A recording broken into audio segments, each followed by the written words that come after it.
Starting سین میں سال 2049 دکھایا جاتا ہے اور دنیا مکمل تباہ ہو گئی ہے۔ دنیا میں تباہی کی وجہ سے یا تو لوگ مر گئے ہیں، جو لوگ بچ گئے ہوتے ہیں وہ دوسری پلینٹ چلے گئے ہوتے ہیں، اور کچھ افراد جو دنیا میں ہوتے ہیں وہ سائنسدان ہیں، اور یہ سائنسدان اس لیے دنیا میں ہے تاکہ یہ لوگ دنیا کے ماحول کو واپس نارمل کر سکے، لیکن یہ اپنے مشن میں ناکام ہوتے ہیں اور واپس جاتے ہیں۔ ان کے ساتھ اوگسٹن بھی ہوتا ہے۔ اوگسٹن ایک لیب میں اکیلے رہتے ہیں اور کینسر کے پیشنٹ ہے۔ پھر ہم پاس دیکھتے ہیں جس میں اوگسٹن کی جوانی کا وقت دکھایا جاتا ہے۔ اوگسٹن نے اپنا پورا وقت ایک ایسے پلینٹ کو ڈھونڈنے میں لگایا ہوتا ہے جس میں انسان اپنی زندگی گزار سکے، اور اس کو ایسا پلینٹ ملتا بھی ہے، اور ایک ایونٹ میں یہ اس پلینٹ کے بارے میں بتاتا ہے، اور ایونٹ میں اس کی ملاقات جینا سے ہوتی ہے اور دونوں میں نزدیکیاں بڑھتی ہے۔ جینا پریگننٹ ہوتی ہے، لیکن اوگسٹن مصروفیات کی وجہ سے جینا کو ٹائم نہیں دیتا اور دونوں میں علیحدگی ہو جاتی ہے۔ سین پریزنٹ میں آتا ہے اور اوگسٹن کی کمپنی نے کچھ افراد کو جوپیٹر کے مون میں بھیجا تھا اور وہ لوگ واپس آ رہے ہیں، اور یہ جس پلینٹ میں ہے یہ یہاں پتہ کرنے آئے تھے کہ کیا یہ پلینٹ انسانوں کے لیے رہنے لائق ہے کہ نہیں، اور ان کو بالکل پتہ نہیں ہوتا کہ اب ارض کی حالات کیا ہے۔ ان کو یہ بھی نہیں پتا کہ اب دنیا میں کوئی بھی نہیں ہے اور صرف اوگسٹن ہی ہے جو ان کو صحیح گائیڈ کر سکتے ہیں، لیکن اوگسٹن اپنی بیماری کی وجہ سے ان کو گائیڈ نہیں کر سکتا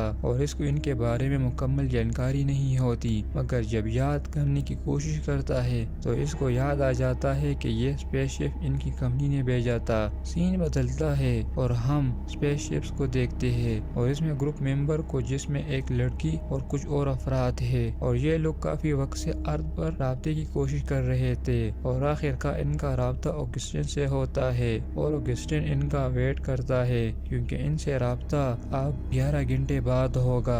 اس کے بعد اوگسٹن کے کچن میں آگ لگتی ہے اور یہ جا کر آگ بجھاتا ہے۔ کچن میں ایک کونے میں ایک چھوٹی بچی بیٹھی ہوتی ہے۔ اوگسٹن بچی کو دیکھ کر حیران ہوتا ہے کہ آخر یہ بچی یہاں کیسے آئی۔ اوگسٹن بچی سے بات کرنے کی کوشش کرتا ہے اور اس کو پتہ چلتا ہے کہ بچی گونگی ہے۔ اوگسٹن پتہ لگانے کی کوشش کرتا ہے کہ یہ بچی یہاں کیسے آئی۔ بچی ڈرائنگ کے ذریعے اوگسٹن کو کچھ بتانا چاہتی ہے۔ بچی جب ڈرائنگ بناتی ہے تو اس کو ڈرائنگ کے ذریعے پتہ چلتا ہے کہ بچی کا نام آئرش ہے۔ پھر اے آئی اس کو بتاتا ہے کہ اسپیس شپ سے رابطے کا وقت ہو گیا ہے۔ جب اوگسٹن بات کرنے کی کوشش کرتے ہیں تو اس کو پتہ چلتا ہے کہ سگنل کام ہی نہیں کر رہے۔ اوگسٹن سگنل اینٹینا کو ٹھیک کرنے چھت پر آتا ہے لیکن اوگسٹن سے نہیں ہو پاتا۔ پھر اوگسٹن سوچتا ہے کہ اب کیا ہو سکتا ہے۔ آئرش کے ساتھ اوگسٹن کی انڈرسٹینڈنگ کافی بڑھتی ہے۔ اوگسٹن اپنے کینسر کا علاج بھی خود ہی کرتا ہے۔ اوگسٹن نقشے کے ذریعے ایک پلینٹ کو دیکھتا ہے جس سے یہ ان سے کانٹیکٹ کر سکتا ہے، اور یہ سوچتا ہے کہ اگر ان سے کانٹیکٹ کریں گے تو یہ دوسرے پلینٹ سے بھی کانٹیکٹ کریں گے۔ پھر یہ دونوں یہاں سے نکلنے کی کوشش کرتے ہیں اور ان کو یہ پتہ نہیں ہوتا کہ یہ کب واپس آئیں گے۔ اوگسٹن اپنے ساتھ ضرورت کی اشیاء بھی لے کر جاتا ہے۔ اوگسٹن تھوڑا سفر کرنے کے بعد تھک گیا ہوتا ہے اور یہ لوگ جہاں آرام کر رہے ہوتے ہیں وہ جگہ ٹوٹتی ہے اور یہ نیچے کی طرف ڈوبنے والے ہوتے ہیں، لیکن اوگسٹن خود کو اور بچی کو بچاتا ہے، لیکن ان کا سارا ضرورت کا سامان ڈوب جاتا ہے اور پھر یہ آگے بڑھتے ہیں، وہ بھی پیدل، لیکن اوگسٹن کی رفتار کافی سست ہوتی ہے۔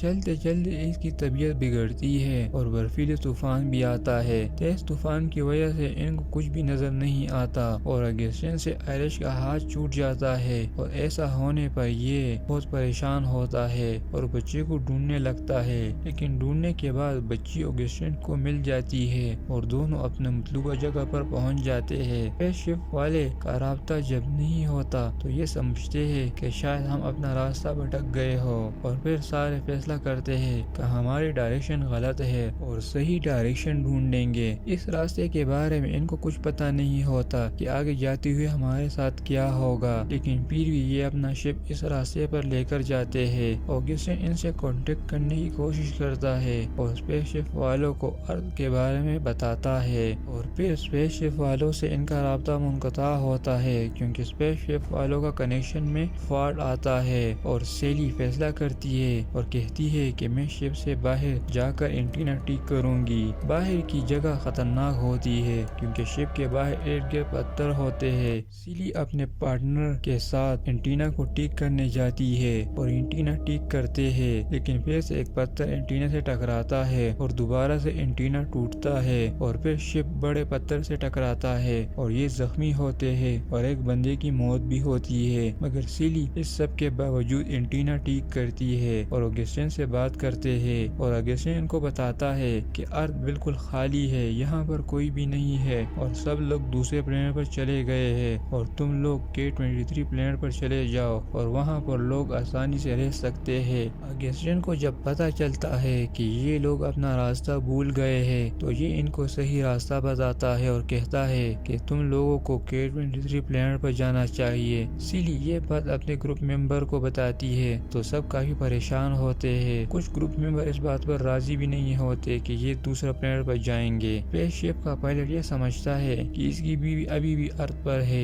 اگسٹین ان کو بار بار سمجھاتا ہے کہ ارتھ پر اب پہلے جیسا کچھ نہیں رہا اور ارتھ پر جتنے لوگ تھے یا تو مر گئے ہیں یا دوسرے پلانٹ پر چلے گئے ہیں۔ پائلٹ کہتا ہے کہ اگر میری بیوی مر گئی ہے لیکن میں پھر بھی ارتھ پر ہی جاؤں گا۔ پائلٹ دوسرا شپ لے کر زمین کی طرف جاتا ہے۔ سیلی اگسٹین کو کہتی ہے کہ میرا سب سے بڑا ڈریم تھا آپ سے بات کرنا، کیونکہ میں آپ کو اپنا آئیڈل سمجھتی تھی اور آپ کی وجہ سے میں اس فیلڈ میں آئی تھی۔ سیلی اپنا پورا نام آئرس سیلی بتاتی ہے تو اگسٹین کو اپنی پرانے یادیں یاد آتی ہے اور اگسٹین کو پتا چلتا ہے کہ اس کی بیٹی کا نام بھی آئرس سیلی تھا۔ پھر یہ جا کر آئرس کو دیکھتا ہے لیکن بچی وہاں پر نہیں ہوتی اور یہاں پر پتا چلتا ہے کہ اگسٹین کے ساتھ کوئی بچی ہی نہیں تھی کیونکہ یہ اس کا وہم تھا اور یہاں پر اگسٹین کی جینے کی وجہ ہی آئرس تھی اور یہ ہمیشہ اس کوشش میں لگا رہا کہ اس کی بیوی اور یہ K-23 پلانٹ میں جائے اور اس کی بیٹی ہمیشہ وہاں پر محفوظ رہے، اور جب یہ بوڑھا ہونے لگا تو اس نے بچی کو اپنا خیال بنایا تاکہ وہ اس کی وجہ سے زندہ رہے، اور یہی وجہ تھی کہ اگسٹین زندہ تھے اور سیلی کوئی اور نہیں اس کی بیٹی ہے جو اسپیس شپ میں ہے، اور اگسٹین اس کو نہیں بتاتا کہ میں تمہارا فادر ہوں کیونکہ اس کو ایسا لگتا تھا کہ آئرش آ کر اس کو K-23 پلانٹ پر لے جائے گی۔ اگسٹین سیلی سے K-23 پلانٹ کے بارے میں پوچھتا ہے کہ K-23 پلانٹ کہاں ہے تو وہ بتاتی ہے کہ وہ بہت خوبصورت ہے اور ہمیں مل گیا ہے اور انسانوں کی رہنے کے لائق ہے، اور پھر سیلی K-23 پلانٹ کی طرف جاتی ہے اور کہتی ہے کہ جتنے لوگ دوسرے پلانٹ پر گئے ہیں وہ اس پلانٹ پر آ سکتے ہیں، اور آخر میں اگسٹین اکیلے اپنی دنیا میں خوشی خوشی رہتا ہے کیونکہ اس کو پتا چلتا ہے، اور یہاں ہوتا ہے مووی کا دی اینڈ۔ دوستو ویڈیو اچھی لگی ہو تو لائک شیئر اور سبسکرائب کریں۔ Thank you.